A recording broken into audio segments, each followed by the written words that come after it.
So everybody and their mama know the next generation racers. You know, the high-tech fleet of cars that sent McQueen and his generation into retirement, but not really. You already know if these new characters diecast would be produced for anyone to collect. It took a couple years, but Mattel would finally make every next-gen racer.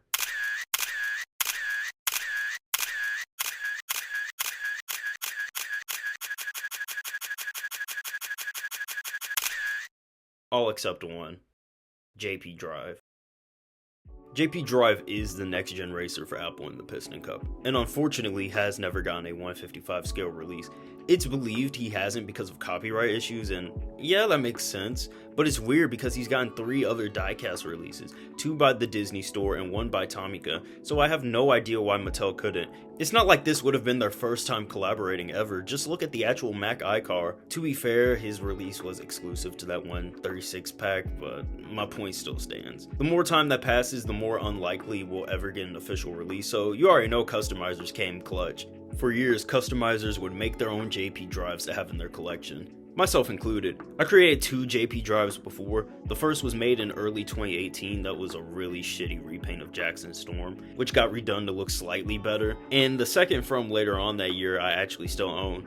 A year later, my skills got better and I wanted to make another one. I took a spare 2018 China Danny Suarez with window bars, sanded him down, and sprayed him in primer, and painted the first coat of white until I stopped. Bruh. I'll keep it 100, I don't even remember why.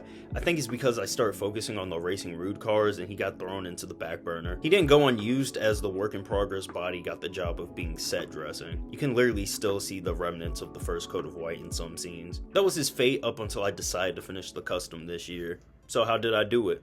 Let's go over that now. The first thing I did was redo all my progress before. I removed the tape around his wheels, which I was terrified to do since I didn't know if the light ear text would be peeled off or not, but God was on my side and all of it stayed intact. I disassembled him, and in the progress my drill almost damaged his wheel axles. I would have gone insane if it did, although it did damage the base where the drill holes are, so I had to find a way to fix that later. I then washed all the parts to get rid of all the dust trapped and resanded the body. Now I wanted to make my custom a bit more special and decided to make mine a sort of hybrid of all the official 𝗫𝗵𝗏𝗏s ever made. I really like the Tomica diecast, and y'all might say, oh, why didn't you just buy the Tomica toy? Because he's very small. The main reason I liked the Tomica toy was the expression they gave him. He looks so smug, I love it. So I wouldn't mind to have it. I tried using DAS modeling clay and filled in the mouth and tried molding it into a grin. When it was dry, I sanded it down and sprayed it in Testor's primer, but This shit look nasty as fuck! the mouth looked too rough. It wasn't seamless at all. This was the same problem I had when creating the second versions of Harold and Lucy. Not wanting to go through that again, I had to figure out a solution. Digging through my art drawer, I found this wall patch and repair kit. I originally bought it to... what do you think? The putty was versatile, so I recreated the mouth using it, and it looked so much better. I reprimed them and got ready for painting. I then used the putty to fix the damage done to the base. When choosing the colors, I referenced the Disney Store release, since it is more accurate to the movie. The box art render and diecast from Tomica has his body as a solid white, but in the movie he's more of a metallic white, so decided to go off that info. I bought pearl white by Folk Art Metallic for his body and sterling silver by Deco Art for his wheels, adding several coats of each to make sure it stuck, and painted his windows gray and his window bars black. I then created the decals in 𝗂𝗶𝗀𝗆. For his headlights and contingency sponsors, all I did was erase them from photos of 𝗃𝗶𝗀𝗆. For the numbers, I used the font Roboto and borrowed the Apple logo. For the rest, I had to recreate them myself using the shape tool, having to go off his toys and concept art as reference, taking a few liberties here and there. I opted to not make a decal for his spoiler, as there wasn't one for his Tomica toy, and so he can match Jim Reverick and Nick Shift. Getting all that done, I printed them on water slide decal paper. This was my second time using this paper, and the first time was for my post-race Storm. I sprayed them in a Lee's gloss finish, and when they were dry, I applied them to the body. The last minute change I had to do was paint his windshield white. since I was using clear water slide decal paper that refused to print white no matter what I did. I tried all kinds of cheat codes but nothing worked. Lastly, I reassembled the body, painted the base black, and JP was completed, officially joining my collection July 8th. And that's my custom JP drive. I know I say this a lot about the latest things I make, but come on, it's my best custom.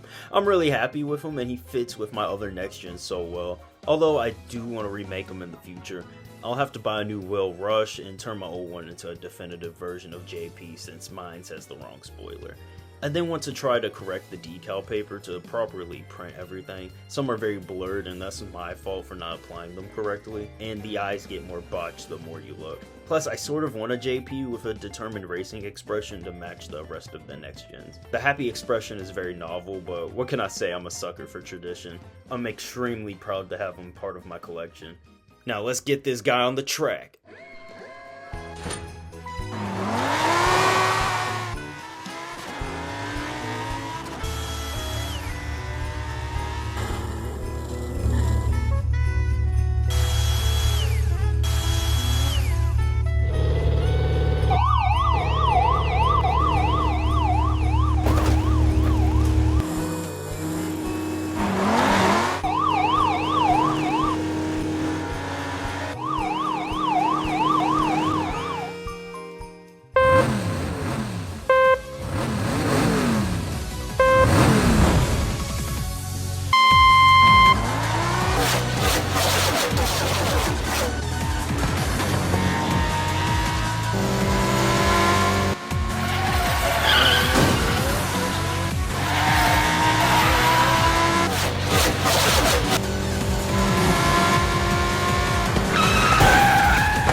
Hey guys, so this video was meant to be released in November, but you know, life happened and other things took my time, which left me nothing to upload for the holidays. So I changed the entire video last second to accommodate for that, making it more winter theme, and I hope you all enjoyed it. I just want to take a second and thank everyone for 19,000 subscribers. I still can't believe it actually happened. Y'all are my goats for real, and I love y'all. Remember to follow me on my Instagram. I've been active on there, posting updates on customs where I've actually been letting people vote on design choices. If you want more exclusive engagement for my channel, follow me there. Alright, that's all I got for now. Happy holidays, guys. Merry Christmas, and I'll see you all next year.